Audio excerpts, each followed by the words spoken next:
আসসালামু আলাইকুম প্রিয় শিক্ষার্থীবৃন্দ, সবাই কেমন আছো? আশা করি তোমরা সবাই খুব ভালো আছো। তোমাদের সবাইকে learn with Rajashree Akter Lopa YouTube চ্যানেলে স্বাগতম। আমি রাজশ্রী। আজকে তোমাদের মাঝে আমি পঞ্চম শ্রেণীর বাংলাদেশ ও বিশ্ব পরিচয় বইয়ের অধ্যায় 11 নিয়ে আলোচনা করব। আমাদের অধ্যায় 11-র নাম হচ্ছে বাংলাদেশের যোগাযোগ মানচিত্র। আমরা আজকে এই অধ্যায়ের যে অনুশীলনী আছে সেই অনুশীলনীগুলো সহজভাবে সমাধান করব। আমি এই অধ্যায়ের রিডিং নিয়ে বিস্তারিত আলোচনা করব না, কিন্তু তোমরা অবশ্যই রিডিংগুলো ভালো মতো পড়ে নেবে, কারণ রিডিংয়ের থেকে কিন্তু এই অনুশীলনের বাইরেও অনেক প্রশ্ন বানানো যায়। প্রতিটি লাইন ভালো মতো পড়বে এবং দেখবে কোন লাইন থেকে আসলে প্রশ্ন বানানো যায়। রিডিং থেকে সত্য মিথ্যা, শূন্যস্থান, সঠিক উত্তর, বাম ডাউন এবং ছোট প্রশ্ন বড় প্রশ্ন সবই বানানো সম্ভব। তাই রিডিংগুলো ভালো মতো পড়তে হবে। আর যারা বৃত্তি পরীক্ষা দেবে তাদের জন্য পুরো বইয়ের রিডিং ভালো মতো পড়া দরকার, কারণ এই যে অনুশীলনীতে যে প্রশ্নগুলো আছে এগুলো ছাড়াও যদি কোনো প্রশ্ন আসে সেগুলো রিডিং থেকেই দেবে। তাই তোমরা যদি রিডিং ভালো মতো পড়ো তাহলে তোমাদের কিন্তু এক্সট্রা করে আর কোনো গাইড বই পড়তে হবে না। তাই অবশ্যই তোমরা সবাই ভালো মতো রিডিংগুলো পড়ে নেবে। আচ্ছা, আমি এই অধ্যায় অনুশীলনীতে যাওয়ার আগে কিছু জিনিস নিয়ে একটু সংক্ষেপে আলোচনা করব। যেমন আমরা প্রথমেই দেখতে পাচ্ছি কি যোগাযোগ মানচিত্র লেখা, আর এখানে কিছু ছবি দেওয়া আছে। আচ্ছা, যোগাযোগটা কি আমরা যদি আগে বলি, যোগাযোগ হচ্ছে একজনের সাথে আরেকজনের কিংবা এক দেশের সাথে আরেক দেশের যে তথ্যের আদান প্রদান কিংবা যাওয়া আসা হয় সেই জিনিসটাকে বলা হয়ে থাকে যোগাযোগ। যোগাযোগটা আমাদের জীবনের জন্য অপরিহার্য। আমাদের প্রতিটি ক্ষেত্রে যোগাযোগ দরকার হয়ে থাকে। পণ্য আনা নেওয়ার ক্ষেত্রে, কারণ এক জায়গায় একরকম পণ্য তৈরি হয়, সেটা আবার একই দেশের অন্য প্রান্তে হয় না, তখন ওই যে অন্য প্রান্তের মানুষ সেই জিনিসটা পাবে কিভাবে? অবশ্যই যোগাযোগের মাধ্যমে। ঠিক আছে, তাই আমাদের প্রত্যেকের জীবনে যোগাযোগটা প্রয়োজন। কিংবা আমি একজনের সাথে দেখা করতে চাই অনেক দূরে, তার সাথে কি আমার যেতে হবে, কীভাবে যেতে হবে, সেটা বিভিন্ন মাধ্যম রয়েছে। তো যোগাযোগের কী মাধ্যমগুলো রয়েছে সেটা আমরা এই অধ্যায়ে পড়লে বুঝতে পারবো। আচ্ছা দেখো, এখানে একটা ছবি দেওয়া আছে। এই ছবিটা হচ্ছে একটা বাসের ছবি। এখানে লেখা আছে এটা কী ধরনের যানবাহন। এটা বাস, ঠিক না? এটি কোন পথে চলে? এটা হচ্ছে সড়ক পথে চলে। বাস তো সড়ক পথে চলে। আর এটা কি? এটা হচ্ছে একটা নৌকা, আর এটি চলে হচ্ছে নৌপথ দিয়ে কিংবা সমুদ্র পথ দিয়ে। এই পরের ছবিটা হচ্ছে একটা রেলগাড়ির ছবি দেখা যাচ্ছে। এটা কোন ধরনের যানবাহন? এটি একটি রেল যানবাহন। এটি চলে হচ্ছে রেলপথ দিয়ে। আর একদম শেষের ছবি হচ্ছে এটা কোন ধরনের যানবাহন? এটা হচ্ছে আকাশপথের যানবাহন বা প্লেন। এটি চলে হচ্ছে আকাশপথ দিয়ে। ঠিক আছে, তাহলে আমরা দেখলাম আমাদের যোগাযোগের জন্য যে মাধ্যমগুলো রয়েছে তার মধ্যে হচ্ছে একটা সড়কপথের মাধ্যম। সড়কপথের মাধ্যমে আমরা যোগাযোগ করতে পারি। এর মধ্যে রয়েছে সড়কপথে চলে হচ্ছে বাস, রিক্সা, সাইকেল, তারপর মোটরসাইকেল, গাড়ি, এগুলো হচ্ছে সড়ক পথ দিয়ে চলে। এরপর হচ্ছে নদীপথ। এটা হচ্ছে বাংলাদেশের জন্য সবচেয়ে গুরুত্বপূর্ণ একটি যোগাযোগের মাধ্যম। পণ্য আনানোর ক্ষেত্রে আর সবচেয়ে বেশি ব্যবহৃত হয়, কম খরচে এই মাধ্যমে যোগাযোগ করা যায়।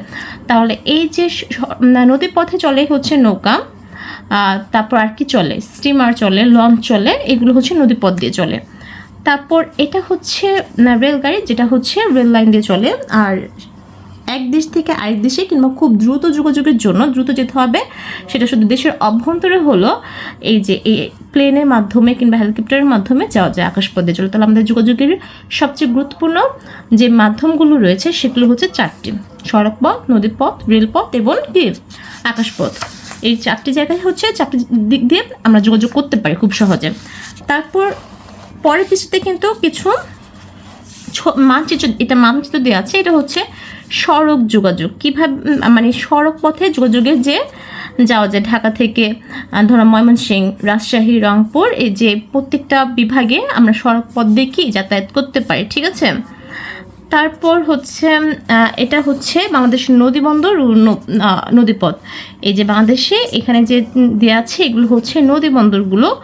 এই বন্দরের মাধ্যমে আমরা যোগাযোগ করতে পারি। নদীপথের মাধ্যমে বিভিন্ন মালামাল আনার ক্ষেত্রে কম খরচে এই নদীপথে যোগাযোগ করা যায়। ঠিক আছে, নদীবন্দর ছাড়াও বাংলাদেশ কিছু সমুদ্র বন্দর রয়েছে। তো তোমরা এই মানচিত্রগুলো ভালো মতো পর্যবেক্ষণ করবে। তারপর আছে বাংলাদেশের রেলপথ। বাংলাদেশের কোন কোন স্থানে কোন কোন জেলার সাথে কোন কোন জেলায় রেলের সাথে সংযোগ করা হচ্ছে এই মানচিত্র দেখে তোমরা বুঝতে পারবে। তারপর হচ্ছে বাংলাদেশের অভ্যন্তরীণ ও আন্তর্জাতিক বিমানবন্দর। বাংলাদেশের ভেতরে আকাশপথে যাওয়ার জন্য যে বিমানবন্দর রয়েছে সেগুলোকে বলা হয় অভ্যন্তরীণ বিমানবন্দর। আর যেটা হচ্ছে বাংলাদেশের বাইরে বিদেশে যাওয়ার জন্য, অন্য দেশে যাওয়ার জন্য যে বিমানবন্দরগুলো ব্যবহার করা হয় সেটাকে বলা হয় আন্তর্জাতিক বিমানবন্দর।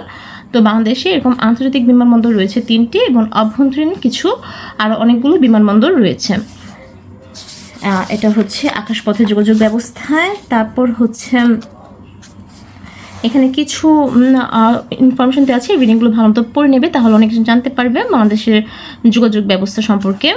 তারপর যোগাযোগ মানচিত্র ঢাকা থেকে চট্টগ্রাম, রাজশাহী, সিলেট, খুলনা যাওয়ার সড়কপথ দাঁতগুলো যে চিহ্নিত করে, মানে কীভাবে সড়কপথে যাওয়া যায় ঢাকা থেকে এই বিভাগগুলোতে, সেগুলোর সড়কপথে যাওয়ার স্থানগুলোকে ডাককে নাকি চিহ্নিত করতে বলেছে।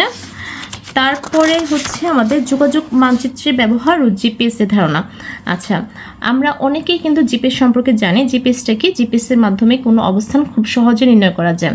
এখন আমাদের প্রত্যেকের মোবাইলে জিপিএস আছে। জিপিএসের মাধ্যমে আমরা সহজে জানতে পারি যে কোন স্থানে কোথাও যেতে হবে, কীভাবে যেতে হবে, কিংবা কোন স্থানে আমি যদি কোনো হোটেল, মোটেল কিংবা হচ্ছে কোনো কিছু নির্দিষ্ট জায়গা খুঁজতে চাই, সেটাও কিন্তু আমরা জিপিএসের মাধ্যমে খুব সহজে খুঁজে বের করতে পারবো। তা আমরা রিডিংগুলো ভালো মতো পড়ে দেবো। এখানে জিপিএস সম্পর্কে আরও কিছু দেওয়া আছে। জিপিএসের পূর্ণরূপ হচ্ছে গ্লোবাল পজিশন সিস্টেম। ঠিক আছে, এর দ্বারা কি নিখুঁতভাবে কোনো কিছুর অবস্থান নির্ণয় করা যায়। তোমরা এই রিডিংটা ভালো মতো পড়ে নেবে। রিডিং নিয়ে আর আলোচনা করবো না। তোমরা রিডিংগুলো ভালো মতো পড়লে কিন্তু অনেক কিছু জানতে পারবে এবং এই অনুশীলনের বাইরেও অনেক প্রশ্ন উত্তর দিতে পারবে। আমরা এখন অনুশীলনীতে চলে যাব। অনুশীলনীতে আছে হচ্ছে প্রথমে সঠিক উত্তরের পাশে টিক চিহ্ন দাও। প্রথমে আছে সড়ক পথে যোগাযোগের বাহন কোনটি? আচ্ছা, সড়ক পথে কি লঞ্চ চলে? লঞ্চ তো নদী পথে চলে। ট্রেন হচ্ছে রেল পথে চলে। বাস, তো সড়ক পথে যোগাযোগের বাহন হচ্ছে বাস। তারপর কোন যোগাযোগ ব্যবস্থায় পণ্য পরিবহন ব্যয় কম? কোন যোগাযোগ ব্যবস্থায় পণ্য পরিবহনের ব্যয় সবচেয়ে কম? এটা হচ্ছে নদীপথ হবে। তাহলে এটা কি হবে? নদীপথ। তুমি ঢাকা থেকে ময়মনসিংহে সহজে কোন পথে যাবে? আচ্ছা, আমি যদি ঢাকা থেকে ময়মনসিংহে যাই তাহলে আমি সড়ক পথে এবং রেলপথে খুব সহজে যেতে পারবো। এটা হবে সড়ক ও রেল। খ, সত্য হলে তার পাশে স এবং মিথ্যা হলে তার পাশে মি লেখো। এক, বাংলাদেশের যোগাযোগ ব্যবস্থায় সড়ক পথ সবচেয়ে বেশি ব্যবহৃত হয়। এটা কি? এটা সত্য। বাংলাদেশের যোগাযোগ ব্যবস্থার জন্য সবচেয়ে বেশি সড়ক পথ ব্যবহার করা হয়, কারণ নদী পথের চেয়ে সড়ক পথে একটু কম সময়ে যাওয়া যায়। আর আকাশ পথের চেয়ে কি একটু অনেকটাই কম খরচে যাওয়া যায়। তাহলে বাংলাদেশের সবচেয়ে ব্যবহৃত মাধ্যম হচ্ছে যোগাযোগ ব্যবস্থায় সড়ক পথ। এটা সত্য হবে। তারপর পায়রা বাংলাদেশের অন্যতম নদী বন্দর। এটা মিথ্যা হবে। পায়রা বাংলাদেশের অন্যতম হচ্ছে সমুদ্র বন্দর। তাহলে এটা মিথ্যা। তারপর জিপিএসের মাধ্যমে নিখুঁতভাবে কোনো কিছুর অবস্থান নির্ণয় করা যায়। এটা সত্য। জিপিএসের মাধ্যমে নিখুঁতভাবে কোনো কিছুর আমরা অবস্থান জানতে পারি। এরপর আছে গতে দুটি সংক্ষিপ্ত প্রশ্ন এবং গহতে আছে দুটি বর্ণনামূলক প্রশ্ন। এই প্রশ্নগুলো আমরা খাতাতে লিখে রেখেছি, সেখান থেকে আমরা একটু পড়ব।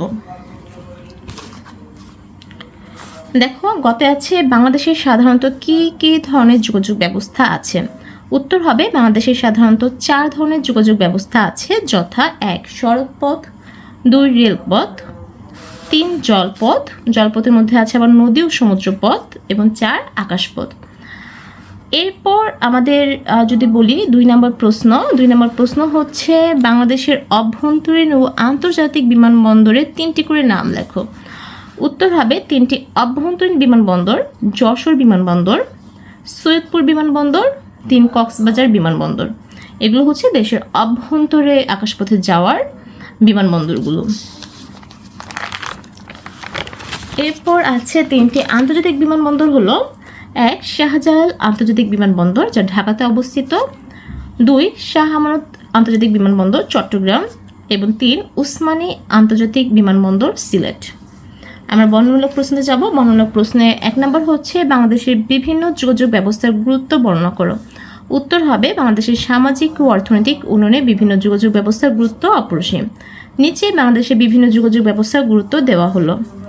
1 সড়কপথ। দেশের অভ্যন্তরে সহজে এবং দ্রুত পণ্য ও যাত্রী আনা নেওয়ার জন্য সড়কপথ সবচেয়ে বেশি ব্যবহৃত ও গুরুত্বপূর্ণ মাধ্যম।